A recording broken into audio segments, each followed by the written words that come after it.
I don't dance. Thank you.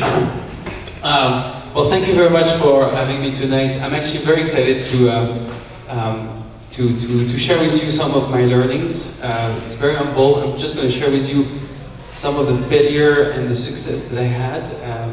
Take it as it is. And I've been here only for 3 weeks in Krakow, and I love it. So I'm here for a while. What I'm going to talk to you about today is how to survive the challenge of disruption.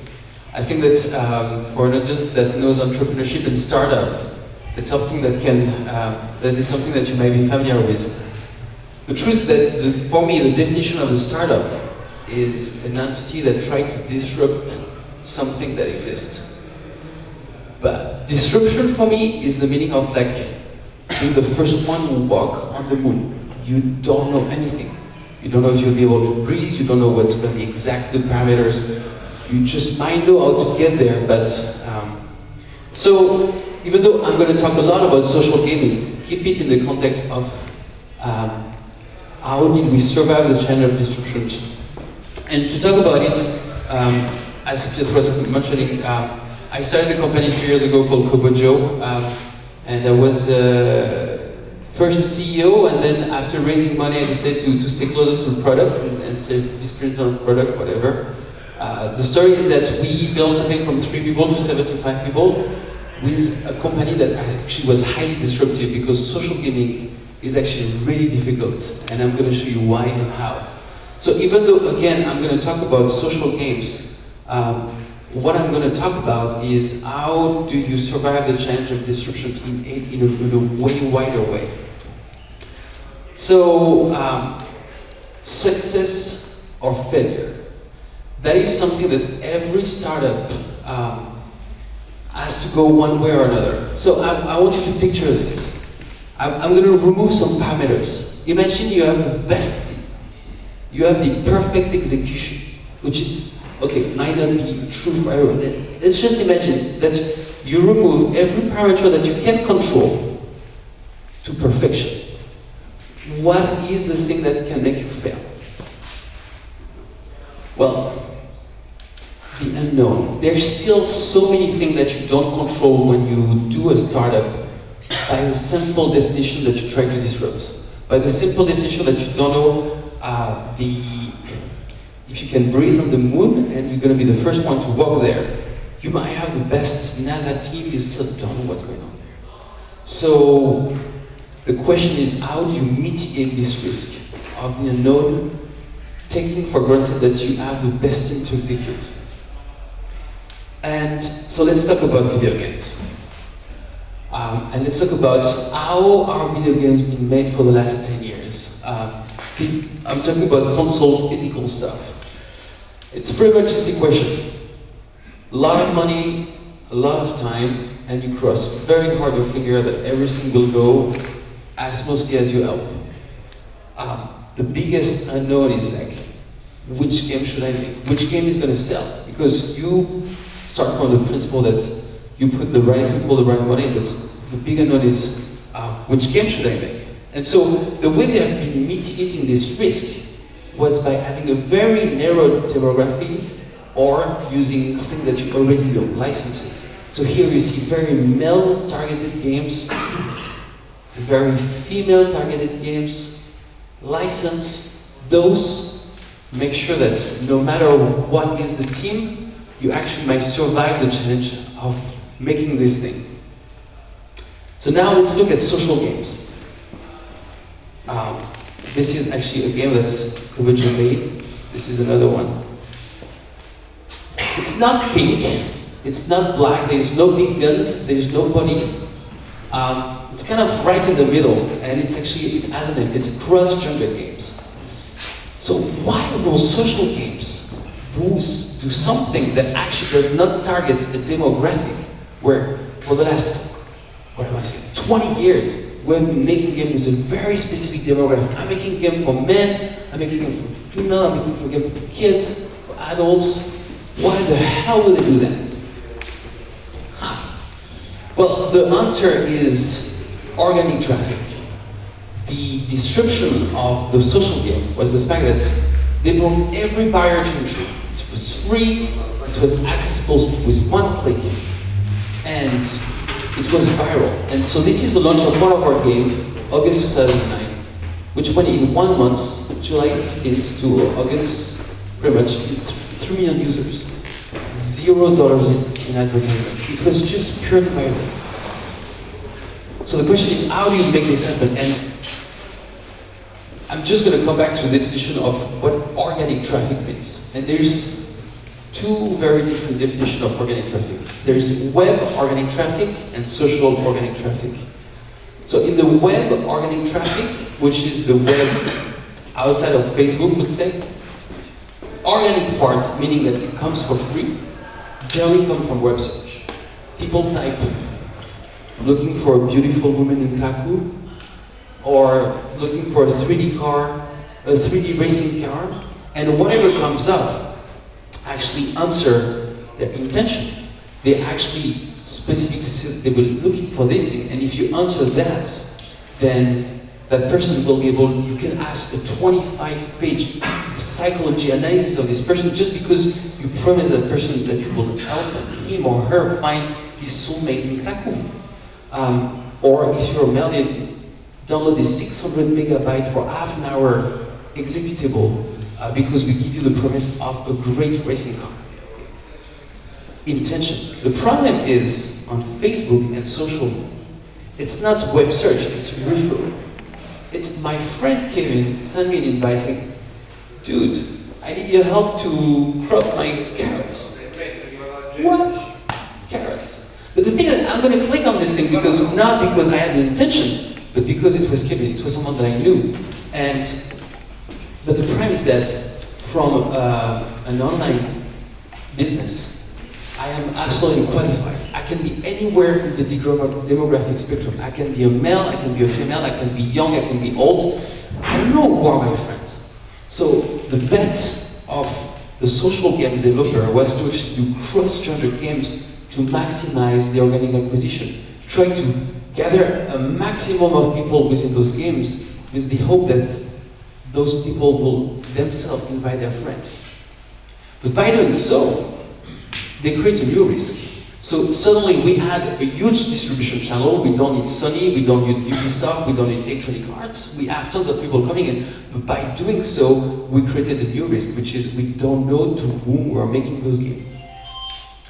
Because making a game for everyone is a game for no one. I mean, this is like every marketing school will tell you, don't do a product for everyone. Choose your segment. I'm not going to do a stick for women, sorry, for everyone. I'm going to do a stick for male, that smells good when you stink. Or I'm going to do a stick for underarm for women, so it smells like flowers and it will look prettier. And so, how do you survive the challenge of not knowing your customer? That's a tough one. Actually, I will rephrase it to something that is more global to all of us here.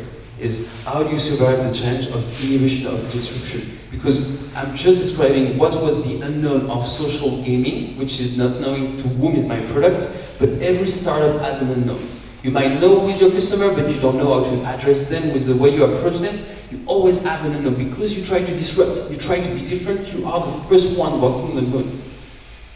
So, let me share with you how we approach this problem. And we didn't reinvent the wheel. I'm sure you guys are all know this thing, so I'm going to go through that quickly. We went through that methodology that's called Lean Startup. If you don't know it, it's very simple. Have big ideas, but act small, fail fast, and learn rapidly. And this is given because compared to the historical video game industry, we're not producing physical goods, we're actually an online entity. We can react. And this reaction makes us a living organism. So instead of betting what is the the best bet for the evolution of humanity, just do a first version. Think, I want to make a human, act small, I'm going to make a spermatozoid, whatever, and fail fast, oh crap, it doesn't work, and learn rapidly, okay, it didn't work because of that. It's actually really hard. I don't know if you've tried. this whole philosophy about the lean startup. The truth is that when you start a project, you're always like, oh crap, the competition, they have that, they have that, they have that. And if we want to be better than them, we need to add this, this, and this, and you end up with a list of functionalities that are so long that it might take you a year and a half, 2 years to get there. And still, you don't know if you're going to succeed. You're going to spend so much time, energy, and money without even knowing if you'll succeed. So the idea is to kind of figure out what is the smallest thing that I can make that can validate what I'm doing, and just ship it. Reduce as fast as you can the first iteration and ship it. Because I'm a living organism, because I can react, because I can learn, because I'm not in a box under cellophane with a tag price of €69 and it's gone, it's distribution, it's living. So here is an example. We actually launched Pyramid Game, another social games. We actually spent 4 months developing it. It had no interaction when you were visiting your friends when we launched. It only had 2 months of content, no collection, no achievement, and the list was really long of the stuff that it did not have. But it was kind of pixel perfect. It doesn't mean it was pretty. I just mean that there is no early pink stuff and missing asset. It kind of looked okay, it looked pixel perfect. Again, it doesn't mean that it's pretty. It's just something that works. And we launched it. And it worked.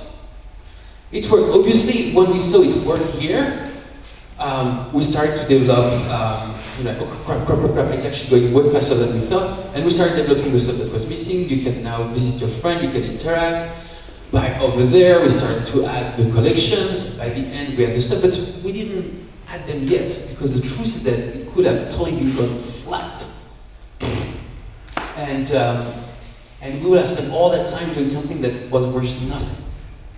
Actually, the story is that I have a really good story to share, because actually most of the time when you try to disrupt, the first go is not a good one. And I kind of showed you one that went well, but I have plenty to share today that didn't go well. But I have the story of one company. They're called Kazix. And they made a game called Backyard Monster. Their story is the following. 5 guys in Seattle. And they've been making games for like 8 years. They make games for PC, for mail audience, tower defense. And the PC download area is kind of going down, and they hear about Facebook. They go to a conference, and it's all about, oh yeah, you have to be casual. They've never done a casual game before. And they say, okay, well, let's make a casual game. But the thing that they make tower defense, so they kind of had 10% of tower defense, and they went with that. That is a huge failure. I mean, it looks like one of the books that I read to my daughter. It looks like young kid stuff. Actually, they kind of fell in the, what the hell is casual? Let's make it, I guess it's something that's, I don't know, it's that. Obviously, it didn't work. And they launched the game, and they have absolutely no traction. No traction. And they look at the stats, kind of, and they say, crap, we actually have Mel playing with the 10% remaining of the tower defense that we had. Maybe we should just give up on making a game for everyone and just focus on those guys. And that's what they did. And they transformed it to that. Backyard Monster. Blood everywhere. Got the little green monsters, and here is the mid-cast stuff that looks pretty scary. This is talking to me, this is men. And basically the 10% tower defense became 80%. I was not attacked every 2 days, I was attacked every 15 minutes. 6 months later, they raised $20 million. Imagine the valuation of the company. I imagine how much money they were making. My point here is that when you disrupt, you might start with something that people told you is the right way, or maybe you thought it was the right way, but the truth is that you have the luxury to change in between and adapt given the new map parameter that you have. And the first stuff that you send on the moon tells you, oh, actually we don't have hair, so the next one you send, just do something else. And before I move on, actually keeping that first iteration short also enables you not to be too much attached emotionally to that first thing. When you have been working for a year and a half, and I've seen it, at Kobojo, because yes, we have also a year and a half old product. The idea of changing it is impossible. The emotional attachment to what you've created as especially video game, which is art. I mean, it's art. And tell them that, you know, this product manager, okay guys, we have to change everything, it's a mail game actually. What? You mean you were gonna throw a year and a half of work? No way, man, that's my game, that's my work, that's my love. And it doesn't work. So keeping that first iteration also kind of, you know, you don't have time to get too much involved into this, and that was a huge success. By the way, this company today is in the top 3 monetizing company ever in the world, social gaming wise, and that was the first game. So, congratulations, you have just shipped your new product. You are officially the owner of an online business.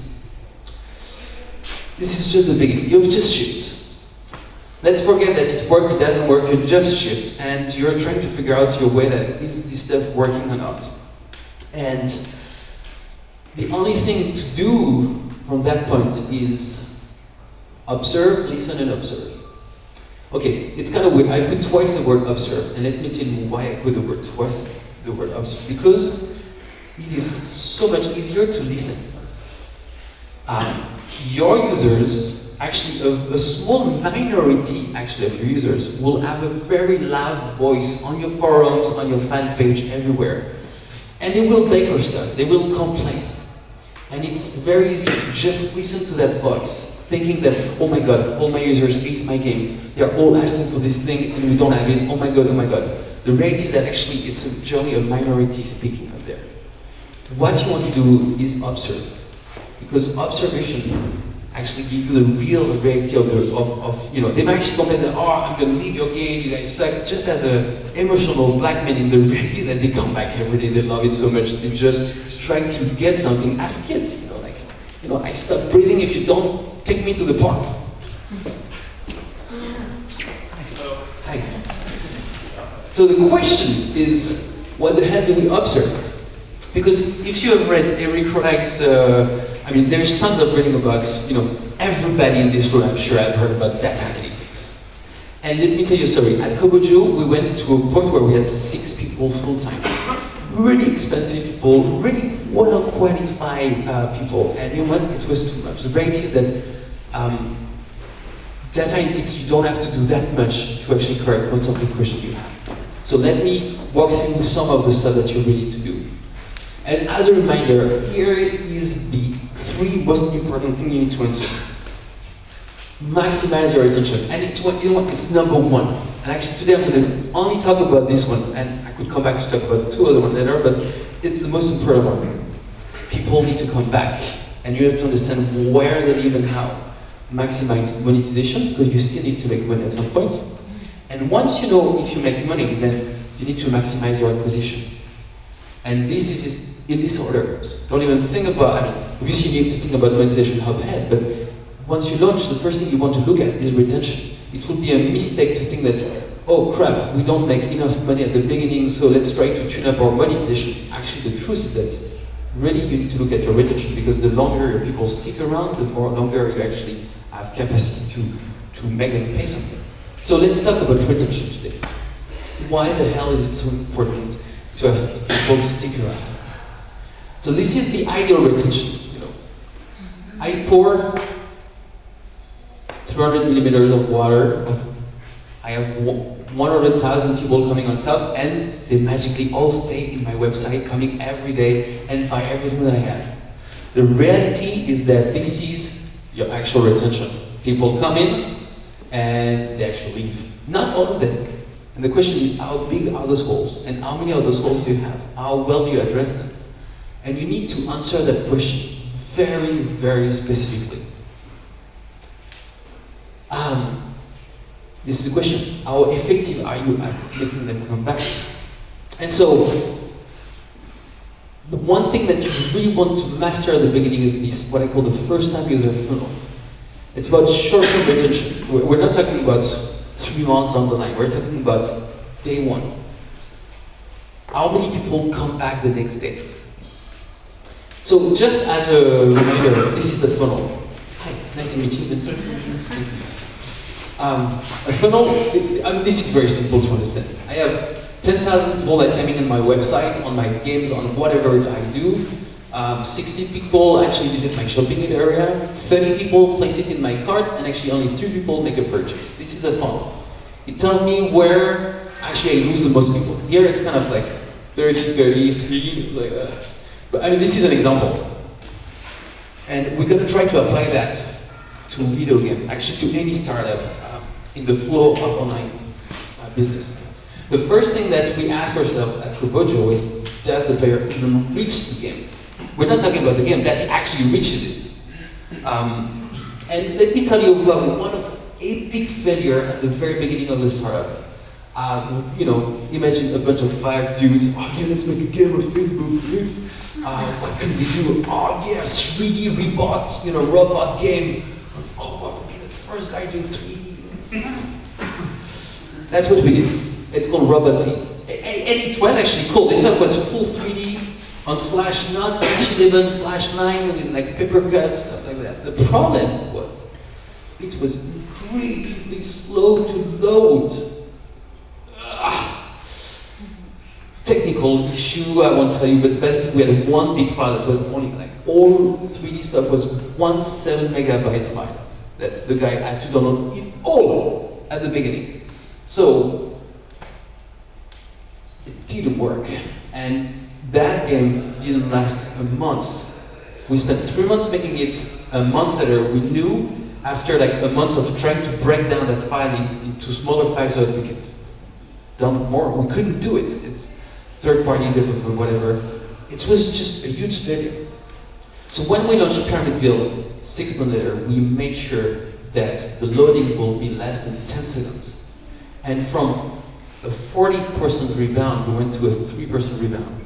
Basically, we lost pretty much no one during the loading time of this game, and that was a huge step. It means that we saved pretty much half of more people actually started to see the game. So think about your loading time. I mean, so at which tutorial step or mission do players give up on you? And so in video game, we have that luck to have a tutorial. Basically something that takes your guy by the hand and says, okay, so this is the bathroom, this is the kitchen, this is the living room. And so basically you can kind of follow him like, wait, where are you going? Like, and it was in the bathroom. Okay, what was wrong with the bathroom? Okay, you kind of look at it. So think about your website. Every time someone arrives on your website, they go through this funnel. And you want to kind of mark every milestone that a user can go through. This is actually an internal tool that we have at Kobojo. And this is the same funnel I showed you, but within time. So this is one funnel, one funnel, one funnel. So at that time, it was 8 p.m., this is 24 hours. We could see that there was like about 600 people that came in, and only like 320 that actually made it to the end. And what we can observe here is that, where do I lose people? And so the first time we launched the game, we're talking about, it's the first 3 hours, we just launched Pyramidville, and we look at this graph, I mean, it was not obviously this one, and we see like a really big gap in the first buying in the shop. Basically, people were not buying stuff in the shop. It was like the fifth action.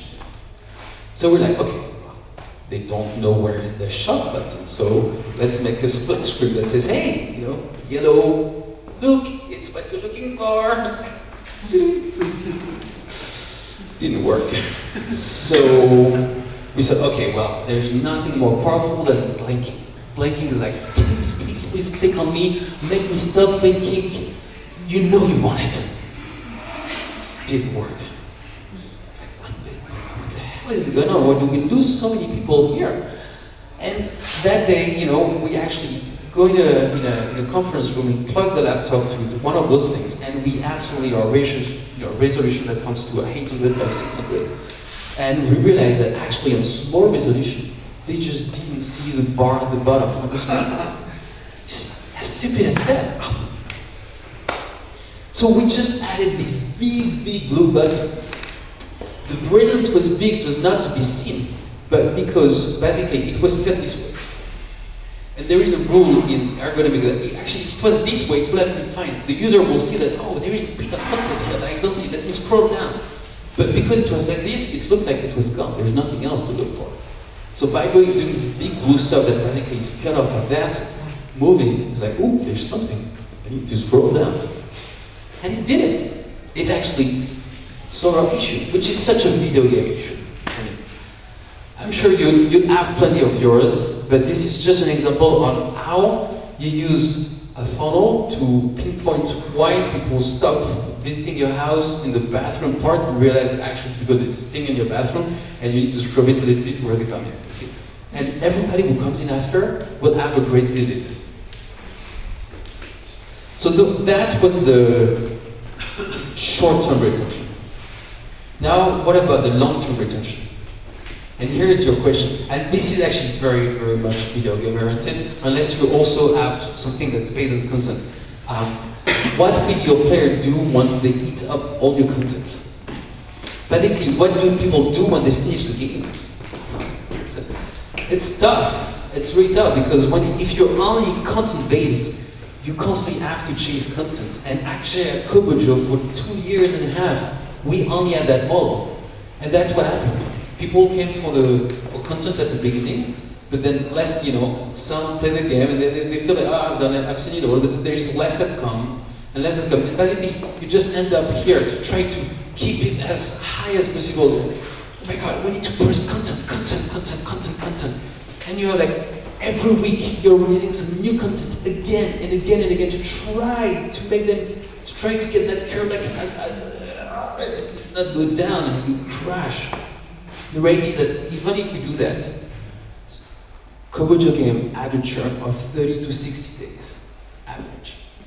Basically, the average player will stay just a month in our game and go. That's really sad because it's really short. It's not very long, and obviously the longer this period, the longer you expose your player or your user to your service, and the more you can sell them some stuff.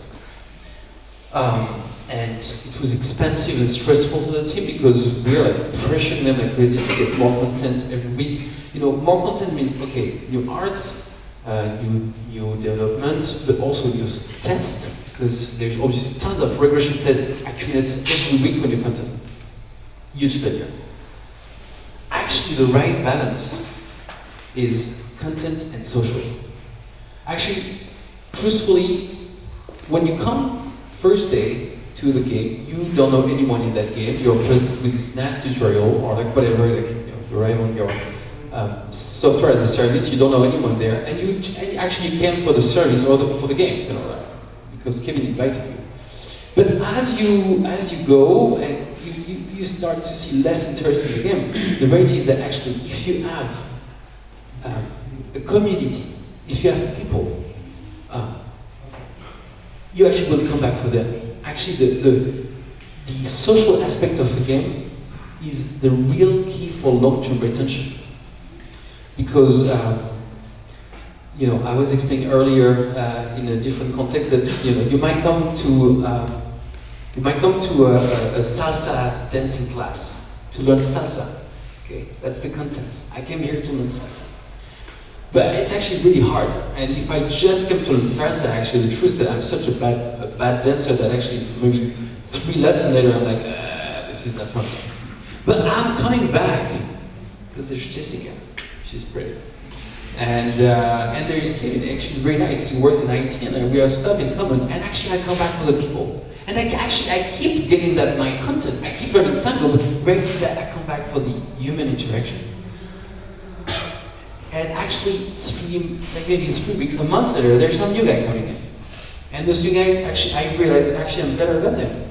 And I start to exist. I'm like, oh, you guys nuts. Let me show you.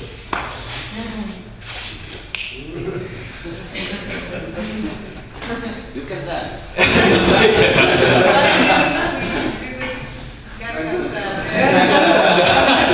Please.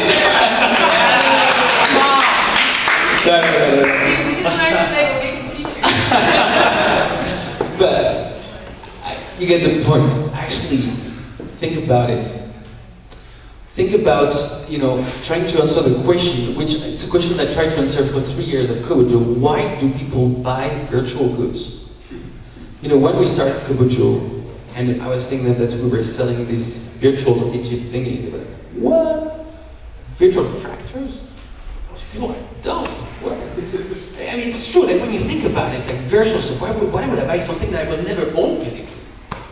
That's such a good question. And it took me 3 years to actually put the dot on it. And we got it wrong for 2 years and a half. Because for 2 years and a half, this looked like that at Kobojo. The reason why you buy goods, okay, so there is that first generation of goods, which is food, my car, my apartment. Those are like functional things that I need to live. What do you do with the rest of your money? You go to salsa dancing. You might buy a t-shirt. It might be functional, but you know what? Actually, I'm gonna take that blue t-shirt because Jessica, she's cute, and I hope I'm gonna shine on her. The reality is that actually you spend the rest of your money to exist in the eye of someone. Maybe through your family, through your friends, but actually the reality is actually your physical friends might be one, but there's this virtual social circle. And video games is an incredibly powerful salsa class. And to shine in a salsa class, I need to have other people dancing. The biggest mistake we made at Kobojo was to never, in-game, introduce social interaction. And we were so-called social games. What a joke. We were a social game because we're just games on Facebook. Truly, we're not social. And social in that actually, for me to shine, I need people to understand what it means to be level 40 at Pyramidville. How much work it took me. Exactly how much, only salsa dancer can understand that doing the, I don't know what, pass number 4 is so hard. Only someone who play guitar will understand how, basically there is this virtual social circle of people who understand what you've done, to whom you can only reflect who you are. And those are extremely powerful retention tools, and the only one for long term, if you don't want to chase content. To sum it up, basically content is your icebreaker, social recognition is your long-term retention. And putting social games aside, think about it. Why is Facebook, Twitter, and all the social networks so everywhere today? Well, you know what? Think about it. You push that picture that morning, or you push that update, and you come back half an hour later or an hour later and you see you have 3 likes. You exist. 3 people who like my life, who recognize who I am. You click on it, it was Kevin, Mark and stuff. It feels good. You found recognition in a virtual circle. And that is exactly the same mechanism. And that is something so powerful that makes you come back and have the stat that Facebook has, which are crazy in retention. Because we are striving for this. I mean, I say we are. Obviously, it's not everyone, but it's a large majority of people. There is so much more to talk about monetization, acquisition, and you know what? If you want to chat more about it, I have plenty of content to share. So let's talk about it. I mean, I could talk about it there, like on another session if you guys want to come back, but I only have half an hour, so I cut it to that. Just for self-promotion, as Piotr was saying, actually, we're starting a new video game company here in Kraków. What do we do is that we're a new game studio that produces mid-core games for mobile and Facebook. What mid-core means that it's not casual, but it's hardcore game to try to have larger audience. We are looking for game developers and artists who enjoy the freedom of making their own game, meaning that we're a self-funded company and we don't have to report to Ubisoft, Electronic Arts, so I don't know who. So if you enjoy that feeling to make your game, please come see after. And that's it. Thank you very much.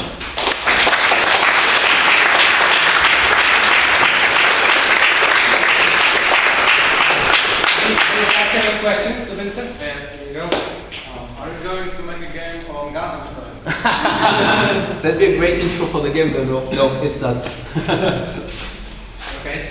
Yeah, okay. Go ahead. Hey, fantastic presentation. Thank you. I have one question. I was just thinking, why are your games still in beta? Why am I still in beta? Yeah, I saw the beta sign on every logo, and I was just wondering, is there a logic behind it, or is it just It's the reality of a studio is that you put that word one day and you forget about it. You just don't see it. It's like that green sticker you put on your fridge. You open that fridge every day and you don't even see it anymore. Well, that's why we still have beta. I'm sorry about that. There's no statement. okay?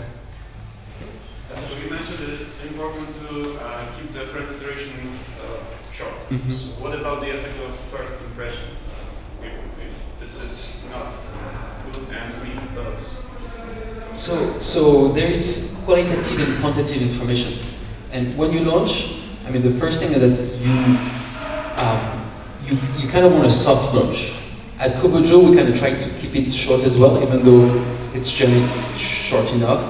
But we have the luxury to have users in our network, so we would just basically cross-promote 10,000 people, and that will make maybe 2,000 install, and basically just observe those 2,000 install. And then obviously you have to have objective, and that's you who's going to decide if you meet your objective or not through that very first flow of users. You're not looking for volume yet, you're just looking for conversion rate. Actually, for me, success would mean that you have at least 70% installation rate, that you have only 10% loss after the funnel, and that in the first day you already made $40. That will mean success to me. And then day two, you see if it goes up. The reality is that you still want to keep it small at least for a month, because the truth is that generally the number I gave you are really high, and I don't know any game which really got that. Actually, we got a really quick pyramid build and the curve I showed you, but it was one in many.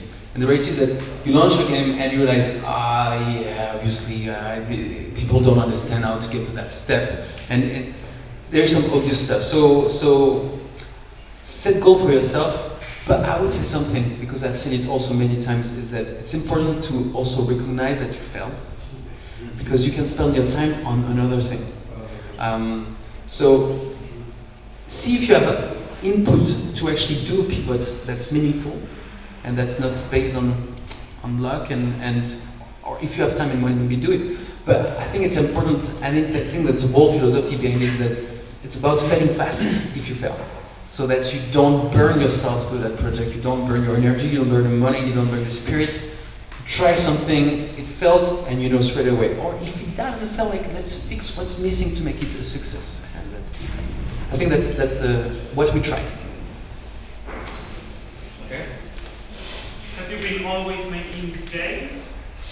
Not only, no. I've had my try with e-commerce and other stuff, but truthfully, I started making games since I was 12 years old. So there is a love story with video games, which is probably the reason why I always come back to that. I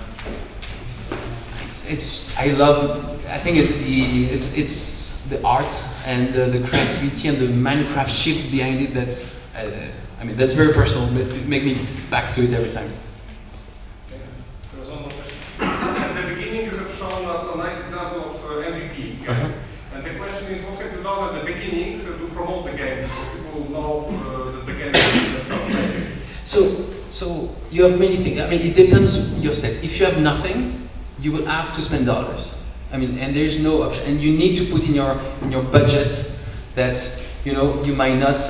You need to spend at least, I'd say, between 2,000 to 5,000 euro in this first injection of the euro, because you need first users. And 2,000 euro is not big money compared to what you might spend after, or what you've spent to make the game. So it's important to save that budget. If you already have users, which was the case for Kobojo, it's just about cross promotion. Or think about a partner that you might find if you don't have budget. There's someone that can give you that first inflow of traffic. Again, it's not about volume. It's about qualitative input. Actually, you don't want it too qualitative either, because you could build a fan page, as you build, like ask your friend, like we're building this cool new 3D stuff on tablet, become fan and we'll let you know when we start. And when you launch, basically you only have like really hardcore early adopters, which actually might give you really good results, but might be wrong as soon as you actually try to acquire traffic with cash or like with virality. So kind of want to keep it kind of in the middle, in order so that your first launch is representative of what will happen after you go. I think what's important to finish that is that in this first month, if you can, you want to kind of figure out what is your lifetime value. The lifetime value is basically figure out what is the retention rate of my people, how fast do I lose people, and in that snap of time, how many people paid and how much. And you divide by the number of users, not of payer, by users. And it gives you kind of a number that for each user, I can make that much money.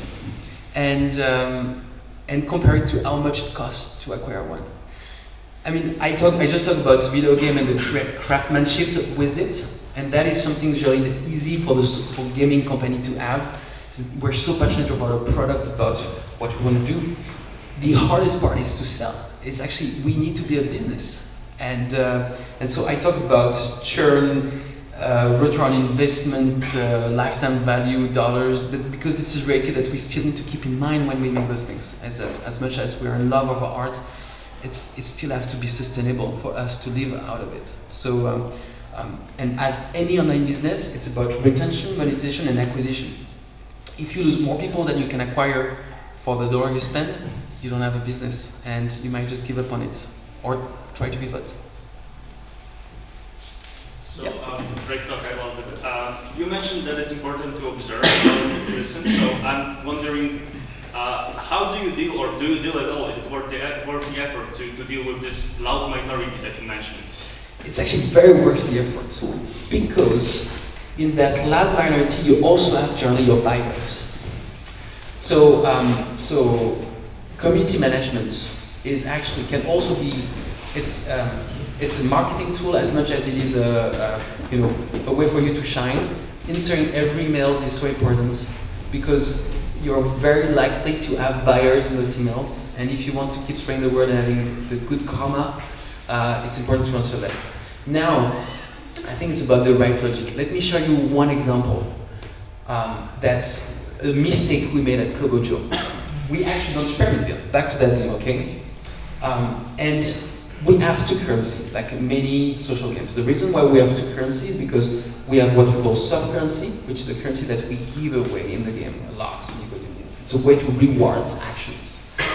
And then you have the hard currency, which is dollars. You don't give it away. It means literally dollars that you have to buy it with cash. And obviously, by default, we don't give it away. So what happened on the forums that people say, yeah, we don't get gems enough, there's no way to get them, and how do we get gems? Which is a fair question, which is part of the model. But months after months, and on the fourth or fifth month, the team is like so turned on by the fact that they are like complaining about the fact that they don't have gems. They say, no, we need to give them gems. Like they're asking for it. It's nonsense not to give them. Right, let's give them some then. And what we decided to do is actually to give gems at every level they will pass. We lost 20% of our revenue the day we did that. Literally, 20%. It didn't take one day, it took months, but we lost 20% of our revenue.